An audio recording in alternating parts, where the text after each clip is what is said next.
วัสดีค่ะก็กลับมาช่องรักสุขภาพอีกแล้วนะคะช่องของคนรักสุขภาพค่ะวันนี้เอาเมนูง่ายๆมากๆมาฝากกันก็คือน้ำพริกเห็ดเข็มทองค่ะซึ่งเราสามารถทานกับผักสดนะคะหรือไข่สักฟองก็ได้นะคะสำหรับคนลดน้ำหนักทุกคนค่ะแต่ก่อนไปดูอย่าลืมกดไลค์กดแชร์และกด Subscribe ก่อนค่ะเดี๋ยวเราไปดูวิธีทำกันค่ะขั้นตอนแรกเรามาเตรียมเห็ดเข็มทองกันก่อนนะคะเราก็จะตัดอย่างนี้นะคะประมาณ2ท่อนนะคะแล้วไปล้างให้สะอาดนะคะเดี๋ยวเราไปล้างให้สะอาดกันค่ะ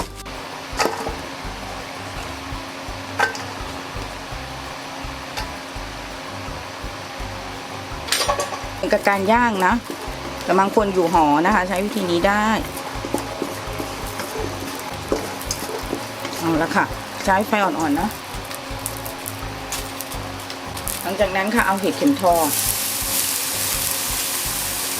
ที่พักไว้นะล้างเรียบร้อยพักใส่กระชอนไว้นะคะคั่วไปด้วยกันค่ะ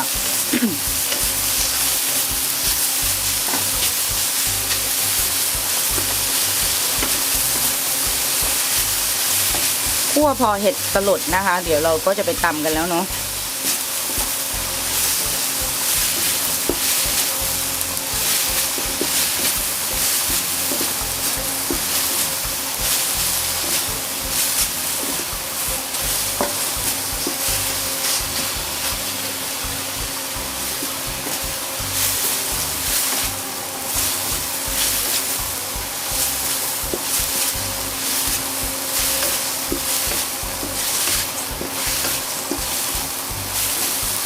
นี่นะคะเห็ดสลดหมดแล้ว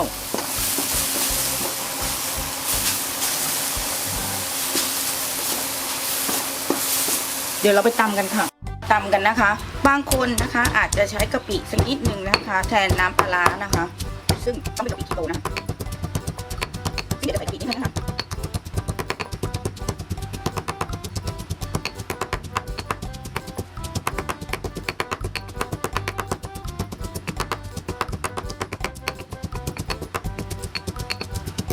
กะปินิดนึงนะคะ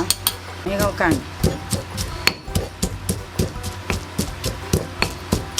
กับน้ำปลากันค่ะเราก็จะใส่นะคะมะนาวปรุงรสตามชอบเลยนะคะชอบรสไหนใส่อย่างนั้นเลยนะคะ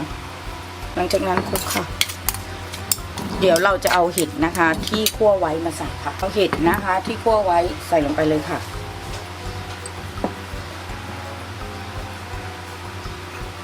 คลุกเคล้าให้เข้ากันนะคะเดี๋ยวเราจัดเสิร์ฟกันนะคะปรุงรสเนี่ยตามชอบนะคะใครชอบหวานก็ใส่สารแทนความหวานเพิ่มเข้าไปนะคะ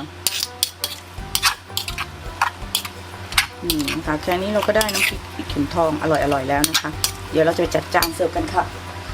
นี่เราก็จะได้น้ำพริกเห็ดเข็มทองแบบง่ายๆกันแล้วนะคะสำหรับคลิปนี้นะคะทีมงานรักสุขภาพก็ขอลาไปก่อนนะคะถ้าชอบคลิปนี้ก็กดไลค์กันเลยจ้า